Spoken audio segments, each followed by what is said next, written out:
السلام علیکم جی. ایک بہت بڑے اسکینڈل کی جو کہ عمران احمد خان نیازی کے دور میں ہوا اور لوٹ مار کی گئی پاکستان کے قومی وسائل کی، اس کی بازگشت ایک مرتبہ پھر سامنے آئی ہے.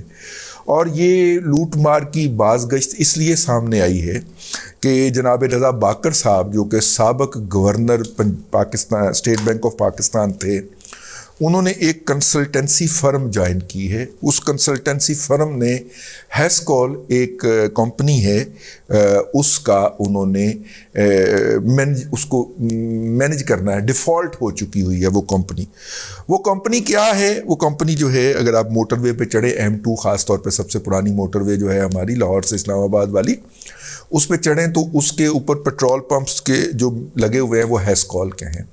ہیسکول اس سے پہلے چھوٹی سی کمپنی تھی، JS وغیرہ اس کے انڈر رائٹر تھے، جہانگیر صدیقی وغیرہ.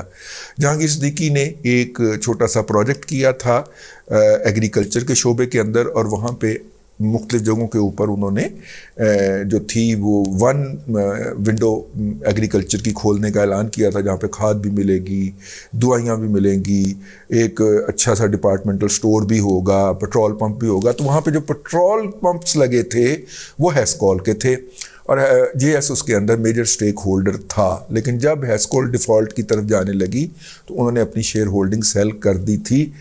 بہرحال جہانگیر صدیقی صاحب اس کو یہاں تک پہنچانے میں حصے دار ہیں. تو میں نے کہا بتا دینی چاہیے حقیقت. جہانگیر صدیقی صاحب کی وجہ سے ہی ہمارا ہیسکول سے تعارف ہوا تھا کہ یار اتنا بڑا نام ہے، اگر انہوں نے ہیسکول کے اوپر ہاتھ رکھا ہے تو یقیناً ہیسکول جو ہے وہ کریڈیبل فرم ہوگی. ہیسکول جو تھی وہ فراڈیوں کا ایک گروپ تھا جس کا واحد مقصد پاکستانی بینکوں کے پیسے لوٹنا تھا. ہیسکول سے ہمارا تعارف تب اس دن ہوا جب ہم نے دیکھا کہ PSO جو پاکستان کا قومی ادارہ ہے، اس کے پیٹرول پمپس جو ہیں وہ ان کے اوپر ہیسکول کے بورڈز لگ رہے ہیں، اور M2 جو ہے وہ حوالے کر دی گئی ہے. پھر ہم نے جب اس کے بارے میں تھوڑا سا پوچھ گچھ کی تو ہمیں بتایا گیا کہ آپ نے نہیں بولنا، کیونکہ یہ جرنیل صاحب نے واردات کی ہے. ان کی قسمیں دینے پہنچ گئے. وہ تو بڑا 6 وقت نمازی جرنیل ہے، وہ تو کوئی کرپشن نہیں کر سکتا. لیکن اس نے موٹر وے چھین کے جو تھی وہ ہیسکول کے حوالے کی. وہ ہیسکول میں کچھ عرصہ نوکری کی. یہ ان کی قیمت ہوتی ہے نا $1 ملین آیا پر منتھ، اور نال گاڑی، اور یہ وہ ریٹائرمنٹ کے فوراً بعد ان کی قیمت یہی ہوتی ہے ہمارے جرنیلوں کی. تو نوکری شوکری کر کے پھر میرا خیال ہے اگر لنگ گئے. ہیسکول نے جناب وہ جو تھا وہ لیا ان سے، ہو سکتا ہے کچھ اور بھی ان کو راضی شاضی کیا ہو. ہیسکول نے PSO سے چھین لیا. یوں ہیسکول لائم لائٹ کے اندر آ گئی. اس کے بعد ہیسکول نے اب چونکہ واردات ڈالنی تھی تو سب سے پہلے انہوں نے واردات ڈالی.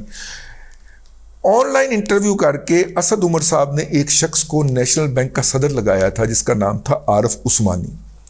عارف عثمانی جو تھا وہ اس سے پہلے ان کی کوالیفیکیشن عارف صاحب کی صرف BA تھی، 14 سال والی BA. اور یہ جناب ان کے اثاثے 1.84 کروڑ کے FBR کے پاس تھے. انہوں نے ڈکلیئر کیے. جب ان سے سورس مانگا گیا تو سورس انہوں نے کبھی بھی نہیں بتایا.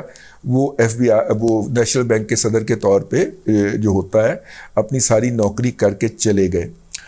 اچھا، یہ ان کی ساری جائیداد جو تھی وہ انٹیگا باربوڈا کے جو ہے وہ جزیرے پہ تھی، جو کہ ایک آف شور ہیون سمجھا جاتا ہے. وہاں پہ ساری بلیک منی وائٹ ہوتی ہے.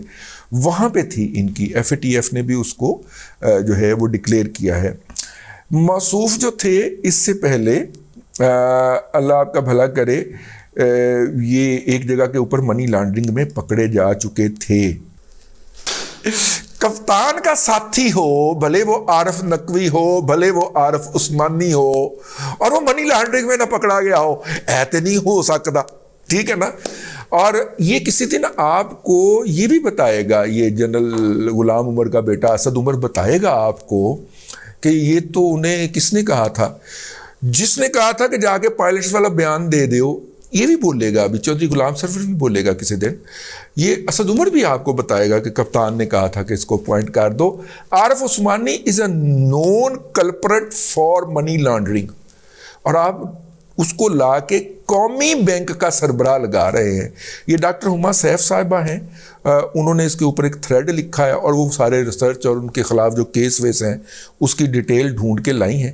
اور جناب اللہ آپ کا بھلا کرے، ان کے خلاف وہ جو نائجیریا کی گورنمنٹ تھی جہاں پہ یہ منی لانڈرنگ میں پکڑے گئے تھے، انہوں نے 4 الزامات لگائے تھے منی لانڈرنگ کے، ٹھیک ہے. تو انہوں نے اب عارف عثمانی صاحب کہیں تو تسی کہو گے عارف عثمانی نے تینوں کی تکلیف ہے.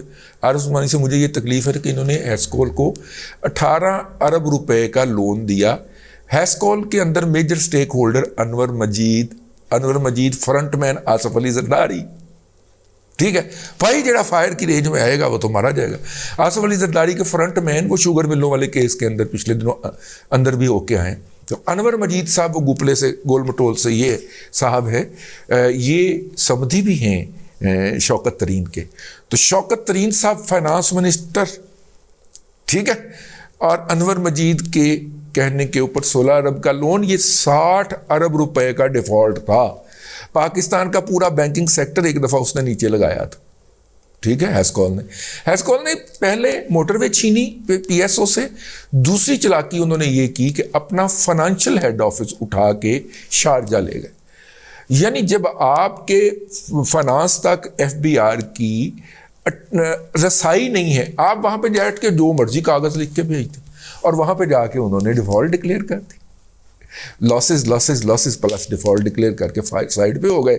اور یہ عمران احمد ڈیفالٹ ڈکلیئر کرنے کے لیے اس لیے بھی جلدی کی گئی کہ عمران احمد خان نیازی کو پتہ چل گیا ہوا تھا کہ میں جا رہا ہوں، تو لہذا اس نے کہا کہ میرے جانے سے پہلے واردات لپیٹ لیں. یہ جو اڈ کے پڑتا تھا نا شوکت ترین جو تھا، شوکت ترین اڈ کے پڑتا تھا، ملک باڑ میں جائے، بیڑا غرق ہو جائے، ہمارے کپتان کو انہوں نے کپتان نہیں سی پایا نا. ایسا نہیں، پتہ نہیں شوکت ترین کتنی دہاڑیاں لگا گیا جو فائنانس منسٹر بن کے، اس طرح کی پتہ نہیں اس نے کتنی دہاڑیاں لگائی ہیں. یہ تو ایک سامنے آئی ہے نا. 16 ارب روپیہ صرف نیشنل بینک نے دیا تھا.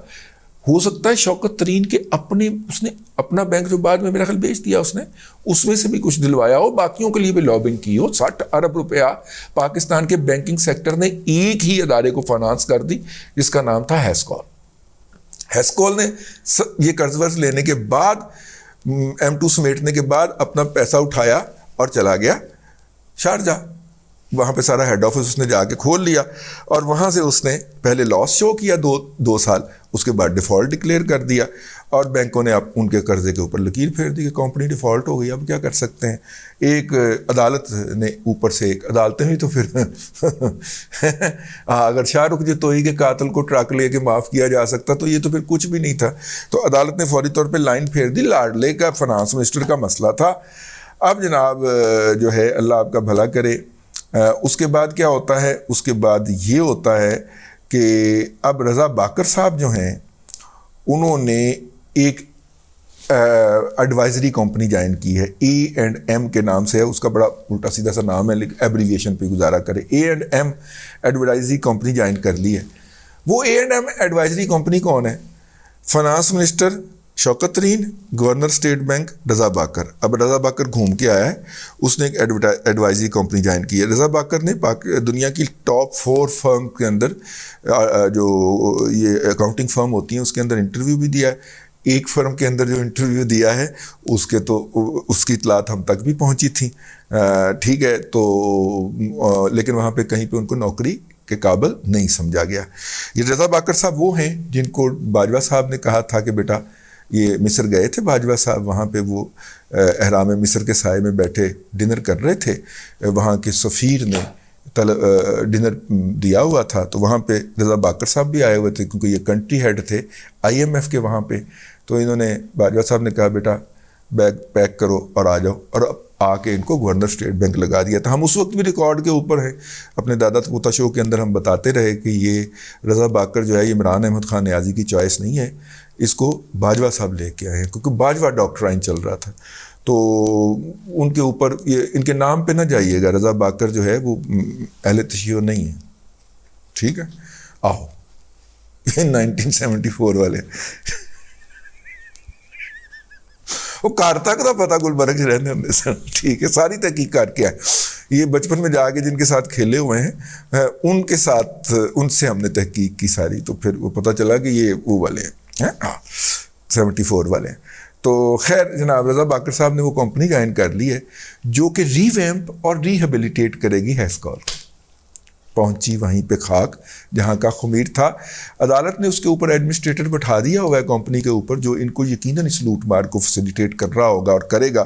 پاکستان کے M2 کا اس وقت جو ہے وہ, اب دیکھیے کس کس نے اپنا حصہ ڈالا. ایک وردی پوش جو ہے وہ M2 چھین کے PSO سے اس کو دے گیا. ایک جو فنانس منسٹر تھا اس نے قرض دلوا دیا اربوں خربوں کا, اور اس کے بعد جو ہے گورنر اسٹیٹ بینک نے اس کے اوپر سے نظر انداز کر دیا. اور اب سارے گھوم کے نا واپس جا کے تو اپنا اپنا حصہ وصول کرنے پہنچ گئے ہیں. اس طرح ہوتی ہیں لوٹ مار, اس طرح ہوتی ہے ڈکیتیاں. اور اگر کوئی تھوڑا سا, اور وہ جو عارف عثمانی جس کو بغیر میرٹ کے یار 14 جماعتیں پڑھا ہوا اور منی لانڈرنگ کے اندر باقاعدہ سزا یافتہ بندہ اٹھا کے آپ نے نیشنل بینک کا ہیڈ لگایا, تو کیوں لگایا؟ کیونکہ یہ ساری فیسیلیٹیشن جو ہونی تھی. ٹھیک ہے نا. چلیں بہرحال یہ ڈاکٹر ہما سیف جو ہیں یہ بڑے اس طرح کے چیزیں کرتی رہتی ہیں. آج انہوں نے کیا, چونکہ مجھے بھی اس کے کچھ مسنگ لنک پتہ تھے جو ڈاکٹر صاحبہ کو نہیں پتہ, تو میں نے کہا پھر ہم ایک ولاگ بناتے ہیں اس کے اوپر. اب تک کے لیے اتنا ہی, اگلے ولاگ کے اندر پھر حاضری ہوگی. اللہ تبارک و تعالیٰ آپ کو آسانیاں عطا کرے اور آسانیاں خلق خدا میں تقسیم کرنے کی توفیق عطا کرے.